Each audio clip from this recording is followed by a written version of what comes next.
The eAdapt research team visited several projects and schools across Europe to get a better understanding about how adaptive teaching and a corresponding usage of digital tools are shaping and reshaping the learning experience in the classroom and beyond. Join us in this video when we visit Switzerland. Talk to experts and experience adaptive teaching in the Zurich area. Adaptives Lernen ist bei uns ein zentrales Element. Und wenn ich zentral davon spreche, sind die Schülerinnen im Zentrum. Und es geht darum, für sie immer den nächsten Schritt zu kennen und sie anschlussfähig zu machen, was nachher kommt, was im Leben kommt. Und darauf richten wir uns ein und aus in der persönlichen Entwicklung und Begleitung, aber auch in der inhaltlichen und fachlichen Begleitung. Learning is individual.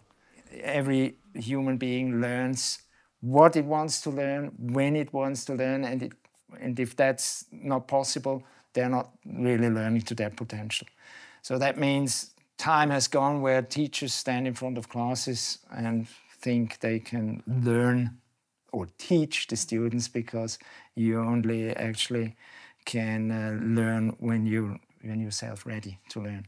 So we try to create an environment where students can learn what they want to a certain degree, when they want to do it, and how they want to do it. We've started years ago to say, no, we take all the levels in the same class, like at primary school. And we have to find ways to make learning individual with all those different abilities of the students. That's one thing. The other thing is that we think there should be a lot of time during the week where the students can actually dedicate themselves to their individual work. So they work for themselves on tasks and goals that are given. Sometimes even they can choose them.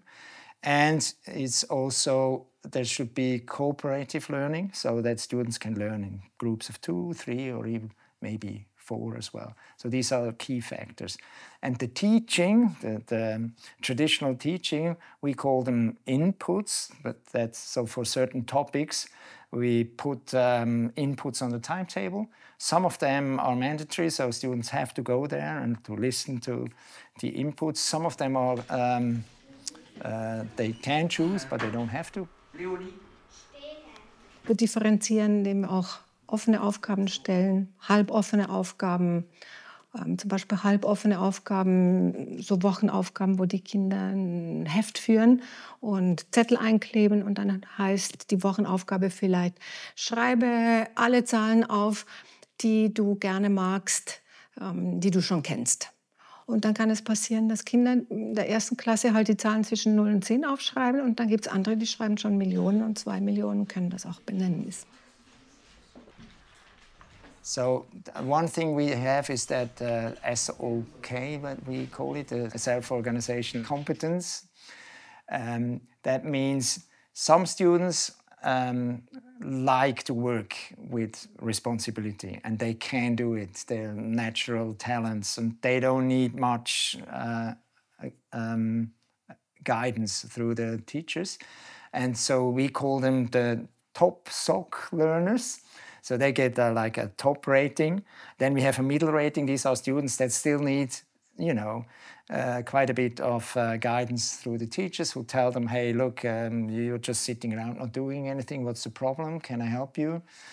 And there are some students that are completely lost. Well, they're lost in every system and they need really strong guidance. And so we have sort of 3 different levels of skills.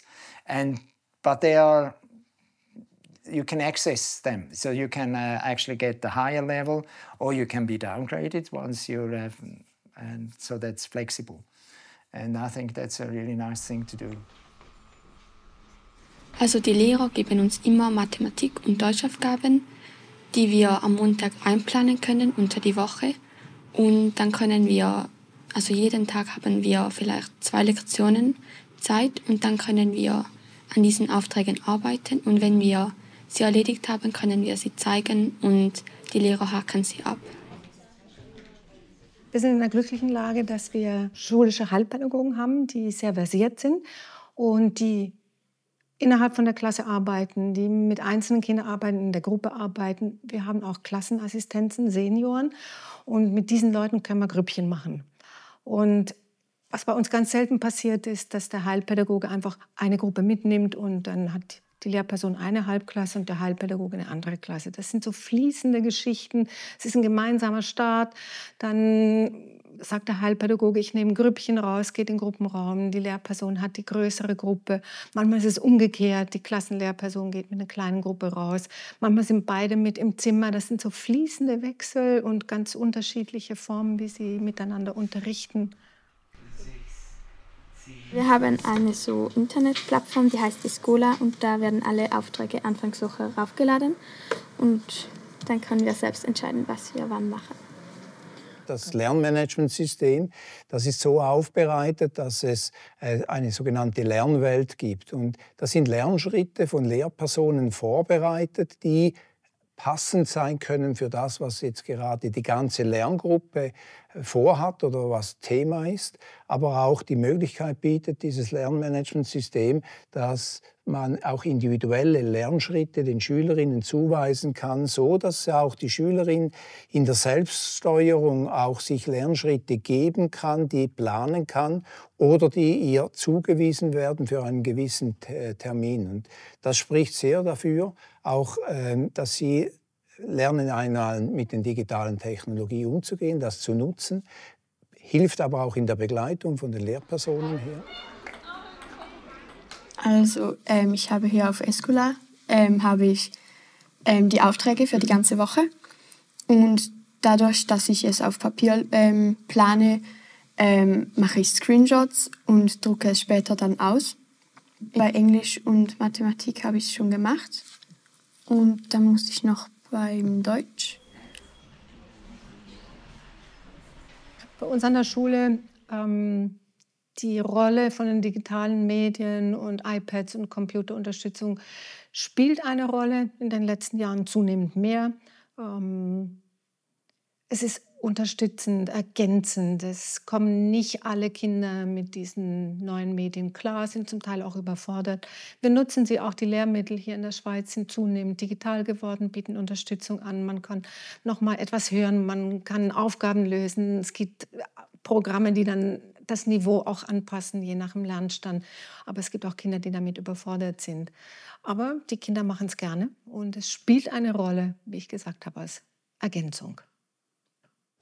Die Schülerinnen erleben da schon jeden Tag, dass sie an kleinen Dingen mitentscheiden können, auch wenn das vielleicht nur wirklich kleine Dinge sind eigentlich, aber die machen dann doch einen großen Unterschied. Und die Räumlichkeiten, ich glaube, man sieht es auch, wenn man hier ist, auch da liegt ein gewisses Vertrauen drin. Es ist ein schöner Ort, ja? Schule darf ein schöner Ort sein, mit schönen Materialien. Ich glaube, das merken dann auch die Schülerinnen.